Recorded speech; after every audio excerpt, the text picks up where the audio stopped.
போன லான்ச்சும் சூரிய இதே வேலையை தான் பார்த்தான்.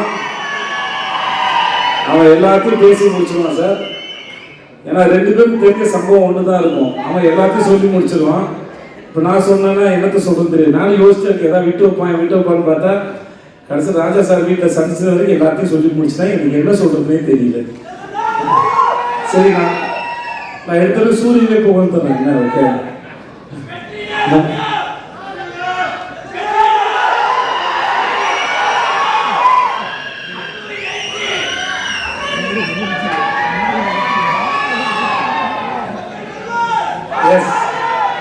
இது மட்டும் தான் எனக்கு கேட்டுச்சு, மற்ற எதுவுமே கேட்கல. கூட்டத்துலேருந்து கத்தும்போது ரொம்ப சுலபமாக ஈஸியாக இருக்கு. அதை கேட்கறது தான் புரிய மாட்டேங்குது. இதெல்லாம் இருங்க ஒரு ஃப்ளோ போகிறேன். அதனால் நான் வந்து சார், அதனால் இந்த ஸ்பீச்சை நான் சூரியக்கு நன்றி சொல்லி ஆரம்பித்தேன். வழக்கமாக இவ்வளோ பெரிய ஒரு ஹீரோ அவரோட படத்தில் எனக்கு ஒரு வாய்ப்பை கொடுத்து எனக்கு வந்து ஏன்னா எனக்கு மேலேயே பேச வாய்ப்பு கொடுக்காத ஒருத்தன் படத்தில் வாய்ப்பு கொடுத்துருக்கானா யோசிச்சு பாருங்க. நமக்கு அப்புறம் ஒருத்தர் பேசுகிறேங்க நாகரிகம் கருதி கொஞ்சம் விட்டு வச்சுட்டு போவோங்க, அதெல்லாம் கிடையாது இல்லை. வீட்டில் கடைசி பிள்ளை வந்துச்சுன்னா மூத்த பிள்ளை கொஞ்சம் விட்டுட்டு போனேன். மொத்தமாக வலிச்சு நக்கிட்டு போனால் நான் எதுக்குறா பேசுறது. படத்தில் தான் பேர் தான் வார்த்தையாக இருக்கு. அதனால் பத்திரிகை நண்பர்கள் யாராக இருந்தாலும் இந்த படத்தில் இந்த மாதிரி எனக்கு இப்படி ஒரு வாய்ப்பு கொடுத்து எனக்கு தொடங்கி வச்ச சூரியக்கு வந்து ரொம்ப ரொம்ப நன்றி. எஸ் வாத்தியார்,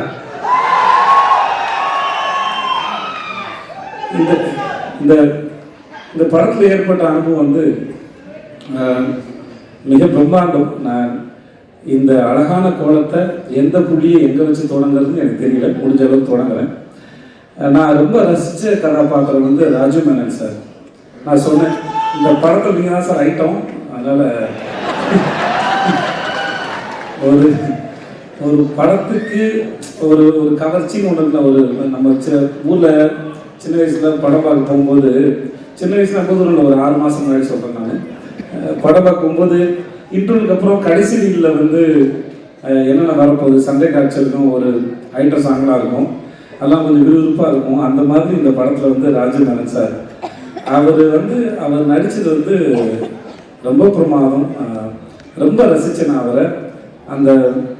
அந்த கேரக்டரு அவர் இயல்பாக இருந்தது, யோசித்தது பல வகையில். படம் பார்க்கும்போது கண்டிப்பாக உங்களுக்கும் அது அவ்வளோ ரசிக்கும்படியாக இருக்கும். நான் அதை அவர்கிட்ட ஃபோன் பண்ணியே சொன்னேன். நான் இங்கே சொல்ல முன்னாடியே சொன்னேன். ஸோ அவர் கண்டிப்பாக உங்கள் எல்லாரும் என்டர்டைன்மெண்ட் இந்த விடுதலை 2ல். அப்புறம் கென், அவன் ரொம்ப அழகான ஒரு குழந்தை. நான் அவனை ரொம்ப ரசிக்கிறேன். ரியல் லைஃப்லேயும் சரி, அவன் படத்துலேயும் சரி. அவன் சினிமாவுக்கு வந்ததுக்கும் அவனை கொண்டு வந்ததுக்கும் வெற்றி சாருக்கு கூட ரொம்ப நன்றி. அவன் பேசினா ஒரு 5.5 மணி நேரம் பேசணும்னு சொன்னான். அந்த 5.5 மணி நேரம் அவன் தான் பேசினான். அதிகபட்சம் நான் கேட்டுட்டு தான் இருந்தேன். ஆனால் அவன் 5.5 மணி நேரம் இல்லை, அவன் 10 மணி நேரம் பேசினாலும் கேட்கலாம். அவ்வளோ சுவாரஸ்யமாக சொல்லுவான். தனக்கு தெரிஞ்ச சின்ன விஷயமாக இருந்தாலும் சரி, தன் வாழ்க்கை நடந்த விஷயமா இருந்தாலும் சரி, அவனோட டைமிங்கும் சரி, அதை சொல்கிற விதமும் சரி, எதுக்கு உட்காந்துருக்காலோ அவ்வளோ என்கேஜிங்காக சொல்ல முடியும். நான் பல முறை அவனை திட்டிருக்கேன், ஏன்டா அசனுக்கு அப்புறம் இவ்வளோ பெரிய கேப்பை கொடுத்த அப்படின்னு. ஏன்னா அவனை ஸ்க்ரீனில் பார்க்க சரி, அந்த ஒரு சண்டை காட்சி அப்போ அவனுக்கு ரிப்பெல்லாம் உடஞ்சிச்சு. அதெல்லாம் வந்து பொருட்படுத்தாமல் அவன் இருந்து அதை சூப்பராக பண்ண ரொம்ப இன்டென்ஸான ஒரு ஆக்டரு. அவன் மிகப்பெரிய விஷயங்களை பண்ணுவான்னு எனக்கு முழுச நம்பி இருக்கிறது. வாழ்த்துக்கள் அவனுக்கு. ரொம்ப சுவாரஸ்யமாக ஒரு ஆள். சேத்தன் சார், உங்களுக்கு வாழ்த்த வயது இல்லை சார், வணங்குறேன் சார். நான் இன்னைக்கு விடுதலை 2ல் பார்க்கவும் சரி, சேத்தன் சார் வந்து இந்த படத்தோட ஒருத்தர் வந்து ஒரு ரூமில் உட்காந்துட்டு ஆப்ரேட் பண்ணுற வில்லன்னா கூடிய இருக்கிற மிகப்பெரிய வில்லன் வந்து சேத்தன் சார். அவர் அவர் இங்கே பார்த்த முகமாகவே இருக்க மாட்டார். நீங்கள் ஃபர்ஸ்ட் பார்ட்டில் பார்த்த விட செகண்ட் பார்ட்டில் வந்து அவரோட போர்ஷனை அவர் அவ்வளோ கிளியராக அவர் என்ன நினைக்கிறாரோ அது வார்த்தைகளோ சப்டைட்டிலோ எதுவுமே இல்லாமல் நமக்கு அப்படியே கடத்துகிறார். அப்படி ஒரு பிரமாதமான ஒரு ஆக்டர். நான் வெற்றி சார்ட்டே சொல்லியிருக்கேன், அவர் செம்ம காஸ்ட். சேத்தன் சாரை வந்து காஸ்ட் பண்ணது வந்து அதை ரீப்ளேஸ் பண்ணவே முடியாத ஒரு ஆக்டர், அவ்வளோ பிரமாதமான ஆக்டர், ஒர்க் பண்ணுற பெரிய சந்தோஷம் சார். சார் உங்களை பற்றி நான் எதுவும் சொல்ல வேணாம் சார். ஜாக் சார் உங்களுக்கு கூச்சமாக வேறு இருக்கும் சார். நான் வேறு அதை தேவையில்லாமல் நீங்கள் செட்டு போட்டதோ இல்லை, ஒரு ஊரே அந்த செட்டு வந்து சார் எனக்கு தெரிஞ்ச எல்லாரையும் நான் கூப்பிட்டேன் செட்டுக்கு, வாங்க டைம் ட்ராவல் பண்ணலாம், ஒரு செட்டு போட்டு ஒரு 70களுக்கு கூட்டிகிட்டு போனார். சும்மா அது தெருக்கள் தான் அது. ஆனால் எனக்கு தெரிஞ்ச எல்லாரையும் வர வச்சேன். இந்த செட்டில் வாங்க, சும்மா இருங்க, பாருங்கள், வேடிக்கை பாருங்கள், உங்களுக்கு ஒரு இந்த இடத்துல இருந்து ஒரு 40-50 வருஷம் பின்னாடி போகலாம், போய் இடத்துல வாழ்றதை பார்க்கலாம். எப்பவுமே ஜனாசா இப்போ சொல்லுவார், ஜனாசா சொல்லியிருக்காரு, இன்னொரு ஒரு ஆர்ட் டைரக்டர் சொன்னா சொல்லியிருக்காரு, என்னதான் செட்டு போட்டாலும் அந்த ஜூனியர் ஆர்டிஸ்ட் அந்த காஸ்டியூம் போட்டு நடக்கும்போது அதுக்கு உயிர் வருது அப்படின்னு சொல்லியிருக்காரு. நான் ஜாக்கி சார் போட்ட செட்டு ஒரு பக்கம், அங்கே ஆர்டிஸ்ட்லாம் சேர்ந்து அதெல்லாம் நடக்கும்போது அது அப்படியே காலத்தை கடந்து எங்களை வந்து பின்னாடி கூட்டிகிட்டு போச்சு. அந்த இடத்துல வாழ்ந்த அனுபவத்தை அதை உருவாக்கிச்சு sir. Thank you so much. Thanks for that sir. மற்ற எல்லாரும் பவானி பற்றி நான் என்ன சொல்கிறது இல்லை. பவானி நல்லா இருக்கு. பவானி சார் உங்களுக்கு வாழ்த்துக்கள் சார். தமிழ் சார் உங்களுக்கு வாழ்த்துக்கள். உங்களுடைய அடுத்த படத்துக்கு வாழ்த்துக்கள். போஸ்ட் ரொம்ப பிரமாதமாக இருந்தது. நீங்கள் சூப்பர் ஆக்டர் சார். அப்புறம் sir Raja sir, I love you sir. I love you sir. I love யூடா.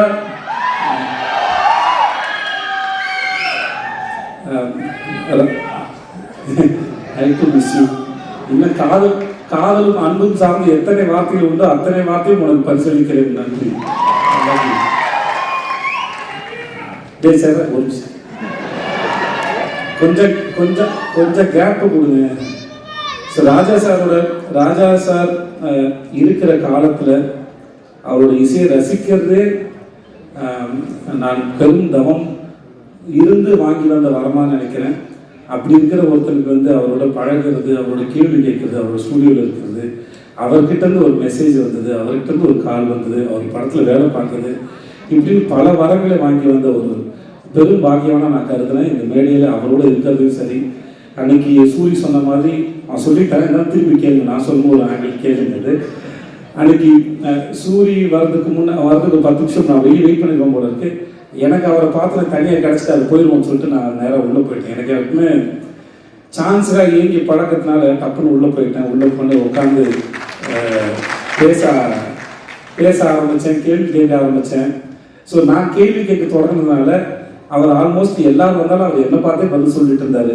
நானும் கண்ணு வைக்காமல் அவரை வேடிக்கை பார்த்துட்டே இருந்தேன். ஒரு முதல்ல காதல் வந்து அந்த காதலி ஓகே சொல்லிட்டு எதுக்கு உட்காந்து எப்படி வேடிக்கை பார்ப்போங்களோ அந்த மாதிரி தான் வேடிக்கை பார்த்துருந்தாங்க. அவர் பேசுகிற அத்தனையும் நான் என்னம்மா பண்ணேன், ஒரு நிமிஷம் நான் அந்த இடத்துக்கு போய் நடந்த இடத்த ரசித்து அதுக்குள்ளே இருக்கிறத உணர்வுகளை ஈஸியாக மாற்றுற திறமை அவருக்கு இருக்குது. கவிஞனாக இருந்தால் வார்த்தையாக மாற்றிடுவேன். எனக்கு அது எதுவுமே இல்லாதனால நடிகனாக இருந்தாலும் அந்த எக்ஸ்பிரஷன் பெருசாக தெரியாது. அல்ல அது வார்த்தையை தேடி பார்த்து சொல்ல முயற்சி பண்ணுறேன். அந்த அந்த அந்த அந்த நிமிடங்களையும் அந்த நொடிகளையும் முடிந்த அளவுக்கு அதை எலாபரேட் பண்ணி அந்த நொடிகளை நான் ரசித்தேன். அப்படி ஒரு பேரானந்தம் கொடுத்த ராஜா சாருக்கு ரொம்ப ரொம்ப ரொம்ப ரொம்ப நன்றி சார். ரொம்ப நன்றி சார். அவருடைய இசை மட்டும் இல்லாமல் அவருடைய பேச்சுகள் மூலமாகவும் நான் நிறையா கற்றுக்கிறேன், புரிஞ்சுக்கிறேன், வாழ்க்கை இன்னும் புரிஞ்சுக்க ட்ரை பண்ணுறேன். அந்த பாடங்களுக்கு ரொம்ப நன்றி. அப்புறம் நம்ம வெற்றி சார், நான்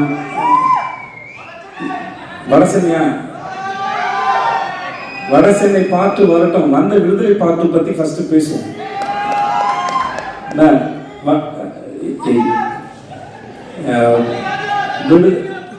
விடுதலை 2 பற்றி பேசணும்னா இது முழுக்க வெற்றிமாறன் அப்படின்ற ஒரு இயக்குனர் மட்டுமே உரிமை கொண்டாடக்கூடிய ஒரு படம், உரிமை கொண்டாடக்கூடிய ஒரு அறிவு. அவர் இந்த படத்தை பண்ணுறதுக்கு நாங்கள்லாம் உறுதுணையாக இருந்தோங்கிறதே எங்களுக்கு ரொம்ப பெருமையாக இருக்குது. இது அவ்வளோ எளிதில் உருவாக்கக்கூடிய படமே கிடையாது. அவரும் அவருடைய டீமும் அவருடைய அசிஸ்டன்ட் ஆக்டர்ஸு எல்லாருமே சரி, அவர் பின்னாடி இருந்து எல்லாருமே அவர் பின்னாடி இருந்து அவருடைய இந்த படம் உருவாக்குறது நாங்கள்லாம் கூட நின்று இருக்கோங்கிறது வாழ்நாள் முழுவதும் நாங்கள் பத்திரமா வச்சுக்கூடிய பெரும் அனுபவம் பார்க்குறேன். இந்த படம் முடிஞ்சு கடைசி நாளில் பேசும்போது தான் பேசினேன். நான் பிகாம் 3 வருஷம் படித்தேன். வெற்றிமாறங்கிற யூனிவர்சிட்டியில் விடுதலைங்கிற டிகிரி 4 வருஷம் படித்து வாங்கியிருக்கேன். நான் இந்த படம் சார்ந்து நான் வழக்கமாக ஒரு படத்தில் நடிக்கும்போது வசனங்கள் வரும்போது அந்த வசனங்கள் என் இயக்குனர் என்ன சென்ஸில் எதுக்காக எழுதியிருக்காரு முடிஞ்ச அளவுக்கு புரிஞ்சுக்க ட்ரை பண்ணுவேன். புரிஞ்சுட்டு அந்த சீனை பர்ஃபார்ம் பண்ண ட்ரை பண்ணுவோம். பட் இந்த படத்தை பொறுத்த வரைக்கும் அது நடிக்கிறது மட்டும் இல்லாமல் அந்த வசனங்களை எடுத்துக்கிட்டு வீட்டுக்கு போய் யோசித்து நான் பல பேர்கிட்ட பகிர்ந்துக்கிட்டு டிஸ்கஸ் பண்ணுற அளவுக்கு நிறைய வசனங்கள் நிறைய வார்த்தைகள் எனக்கு கொடுத்துருக்காரு. புது பெர்ஸ்பெக்டிவ் கொடுத்துருக்காரு. நிறைய படிச்சிருக்கேன், நிறைய கற்றுக் கொடுத்துருக்காரு. இந்த படத்தோட வாத்தியார் நான் பலமுறை சொல்கிறேன், இந்த படத்தின் வாத்தியார் வெற்றிமாறன். அந்த வாத்தியார்கள் பயின்ற மாணவனாக நான் கற்றுக்கிட்டதும் நான் கற்றதும் பெற்றதும் மிகப்பெரியது, அளப்பெரியது. அந்த அனுபவத்தை கொடுத்த வெற்றி சாருக்கும் அவருடைய டீமுக்கும் ரொம்ப ரொம்ப நன்றி. என்னுடைய தயாரிப்பாளர் வெங்கட்குமார் சாருக்கு என்ன வேணாலும் சரி அது கூட நின்று இப்போ வரைக்கும் ஒரு நாள் கூட அவர் நான் சோர்ந்து போய் பார்த்ததில்லை. இந்த படத்தை பற்றி எங்கள் எல்லாத்தையும் விட ரொம்ப அழகாக பெருமையாகவும் தன்னுடைய கிரீடமாக சுமந்துட்டே இருக்கிற வெங்கட்குமார் இந்த உங்களுடைய இந்த மனதுக்கும் இந்த நம்பிக்கைக்கும் ரொம்ப ரொம்ப நன்றி சார். வேறு யாராவது விட்டுனா மன்னிச்சுக்கோங்க. பட் எல்லாருக்கும் ரொம்ப ரொம்ப நன்றி. எல்லாருக்கும் வணக்கம். நான் தான் மனஸ்வி. சாஷ்டி டிவிக்கு லைக் பண்ணுங்கள், ஷேர் பண்ணுங்கள், சப்ஸ்கிரைப் பண்ணுங்கள், கமெண்ட் பண்ணுங்கள். மறக்காமல் அந்த பெல் ஐக்கானையும் கிளிக் பண்ணிடுங்க. அப்போ தான் உங்களுக்கு நோட்டிஃபிகேஷன்ஸ்லாம் வரும். Thank you all. Bye bye.